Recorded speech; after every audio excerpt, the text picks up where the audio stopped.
दोस्तों आज मैं आप लोगों के साथ में करी पत्ते यानी कि मीठी नीम के पौधे को शेयर करूंगी। तो दोस्तों डोरमेंसी पीरियड से बाहर निकलने के बाद में अगर आपके करी पत्ते की ग्रोथ नहीं हो रही है, पत्तियां पीली होकर नीचे की तरफ गिर रही हैं और पौधा भी पीला सा पड़ रहा है, तो आज के वीडियो में मैं आपको कुछ ऐसे कामों को और साथ में कुछ ऐसी फर्टिलाइज़र्स को बताऊँगी जिनको कि अगर अभी आप अपने पौधे पर दे देते हैं और इन कामों को कर लेते हैं तो आपके करी पत्ते के पौधे पर एक नई ग्रोथ स्टार्ट हो जाएगी।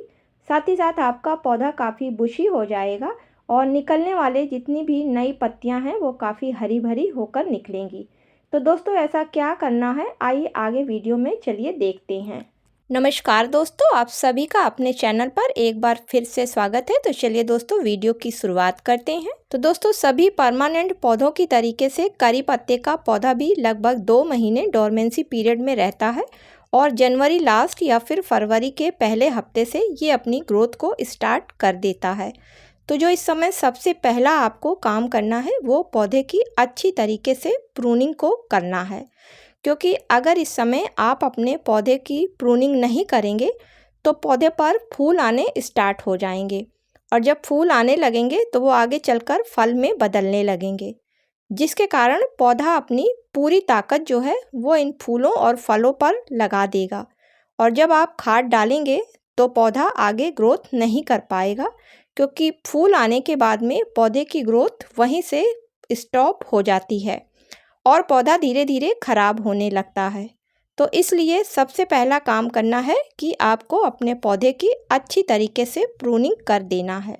और दोस्तों प्रूनिंग करते समय इस चीज़ का ध्यान रखना है कि जो भी नोड एरिया है उसको छोड़कर प्रूनिंग करनी है, क्योंकि नोड एरिया के पास से ही पौधे की नई ग्रोथ स्टार्ट होती है।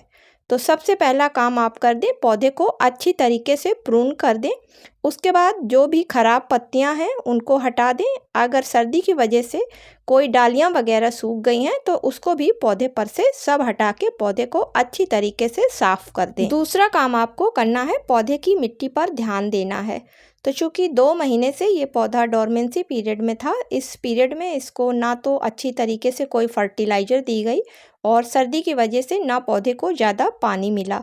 तो दोस्तों जब खाद और पानी पूरी तरीके से पौधों को नहीं दिया जाता है और उनको छेड़ा नहीं जाता है तो गमले की जो मिट्टी होती है उसकी ऊपरी जो लेयर होती है वो काफ़ी टाइट हो जाती है। यही वजह होता है कि मिट्टी टाइट ना हो तो हर 10 से 15 दिन में एक बार गमले की गुड़ाई ज़रूर करी जाती है। तो आप भी जड़ों को बचाते हुए और पौधे को कोई नुकसान ना हो तो गमले की मिट्टी की गुड़ाई कर दें और किसी तरीके का खरपतवार हो तो उसको भी हटा दें।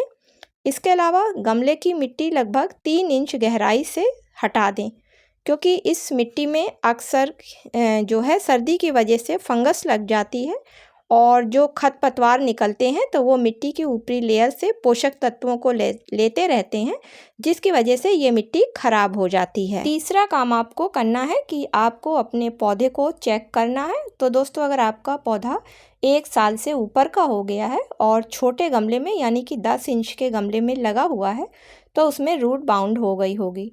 तो उस रूट बाउंड को हटाने के लिए आप पौधे को रिपोर्ट कर दें। वैसे इसका जो बेस्ट सीजन होता है रिपोर्टिंग का वो बरसात का सीजन होता है, लेकिन अभी भी आप इसको रिपोर्ट कर सकते हैं, क्योंकि अगर आप रिपोर्ट नहीं करेंगे तो आपके पौधे पर रूट बाउंड की वजह से ग्रोथ नहीं हो पाएगी। तो दोस्तों करी पत्ते के पौधे से हम लोगों को फल और फूल नहीं लेने होते हैं, सिर्फ इनकी पत्तियों का इस्तेमाल करना होता है। तो इसलिए इस पौधे को ऐसी फर्टिलाइज़र दी जाती है जिसमें कि नाइट्रोजन की परसेंटेज सबसे अधिक हो, क्योंकि नाइट्रोजन का काम होता है पौधे पर आने वाली पत्तियों को हरा भरा और पौधे की ग्रोथ को बढ़ाना। तो अगर आपका पौधा 12 इंच के गमले में लगा हुआ है तो लगभग आप 250 ग्राम के करीब गोबर की अच्छी सड़ी हुई 1-2 साल पुरानी खाद को ले लें, क्योंकि इसमें नाइट्रोजन जो पाई जाती है उसमें से जो 50% नाइट्रोजन होती है वो तुरंत पौधे की जड़ें लेकर पौधे को पहुंचा देती हैं। अब इसमें आप कोई भी अच्छी 1 चम्मच फंगीसाइड को मिला लें। तो दोस्तों फंगीसाइड को मिलाने से पौधे की मिट्टी में और पौधे की जड़ों में किसी तरीके की फंगस नहीं लगती है। अगर लगी हुई होती है तो वो हट जाती है, क्योंकि अभी 2 महीने से ये पौधा डोरमेंसी पीरियड में था, तो हो सकता है सर्दी की वजह से नीचे की मिट्टी में किसी भी तरीके की फंगस लगी हो, तो वो इसकी वजह से हट जाएगी। तीसरी चीज़, आप 2 चम्मच नीम खली के पाउडर को मिला लें। तो नीम खली के पाउडर में बहुत अधिक मात्रा में मैग्नीशियम सल्फेट के साथ साथ नाइट्रोजन, सल्फर और फास्फोरस पाया जाता है। और मैग्नीशियम सल्फेट का काम होता है कि पौधे की सेल्स को तेज़ी से बढ़ाना। साथ में अगर किसी तरीके के कीड़े मकोड़े हैं तो मैग्नीशियम सल्फेट और सल्फर का काम होता है उनको दूर करना। आप तीनों चीज़ों को अच्छी तरीके से आप मिला लीजिए और जो आपने गमले में जगह खाली करी है उस खाली जगह में इस मिली हुई खाद को डालकर ऊपर से बगीचे की साफ मिट्टी से कवर कर दें। अब पानी की जगह पर यहाँ पर हम छाछ का इस्तेमाल करेंगे। तो दोस्तों छाछ के इस्तेमाल करने से पौधे की ग्रोथ काफ़ी फास्ट हो जाती है करी पत्ते के साथ ही साथ पौधा जो है वो डिहाइड्रेशन से बच जाता है, क्योंकि जब पौधे पर नई ग्रोथ स्टार्ट होती है तो उसको पानी की काफ़ी ज़रूरत होती है। इसके अलावा छाछ में कैल्शियम के साथ साथ एंटीऑक्सीडेंट और आयरन जैसे पोषक तत्व भी पाए जाते हैं, जो कि पौधे की नई ग्रोथ के लिए काफ़ी ज़रूरी होते हैं। तो 1 लीटर पानी में आप लगभग 2 चम्मच दही को लेकर अच्छी तरीके से एक सॉल्यूशन को तैयार कर लें, या फिर छाछ आपके पास हो तो आप आधा कप छाछ को ले लें और उसको मिलाने के बाद में फिर पानी की जगह पर इसको आप गमले की मिट्टी में डाल दें और पौधे को उठाकर पूरी तरीके से धूप वाली जगह पर रख दें।